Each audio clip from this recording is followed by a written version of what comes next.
તે દુનિયાના સૌથી મોટા અમદાવાદના નરેન્દ્ર મોદી સ્ટેડિયમમાં એક જબરજસ્ત ભવ્ય કાર્યક્રમ થવાનો છે. અને આ કાર્યક્રમનું જે આયોજન છે એ બોચાસણવાસી અક્ષર પુરુષોત્તમ સ્વામિનારાયણ સંસ્થા દ્વારા 7 ડિસેમ્બરના દિવસે અતિભવ્ય મોટો કાર્યક્રમ થશે.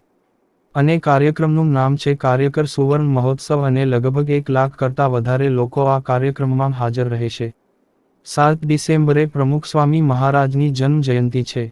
અને એ દિવસે BAPS સંસ્થાએ એવું નક્કી કર્યું છે કે કાર્યકર સુવર્ણ મહોત્સવનું આયોજન કરવામાં આવે. આ કાર્યક્રમનું આયોજન એટલા માટે કરવામાં આવી રહ્યું છે કે 1972મી 2022ના જે 50 વર્ષ નિમિત્તે કાર્યકર સુવર્ણ મહોત્સવનું આયોજન નક્કી કરવામાં આવ્યું છે. વર્ષ 2022માં જે કાર્યકર મંડળો છે એને 50 વર્ષ પૂરા થયા હતા. અને 2022ની અંદર જ આ કાર્યક્રમ કરવાનું આયોજન નક્કી કરવામાં આવેલું. પરંતુ તે વખતે કોરોના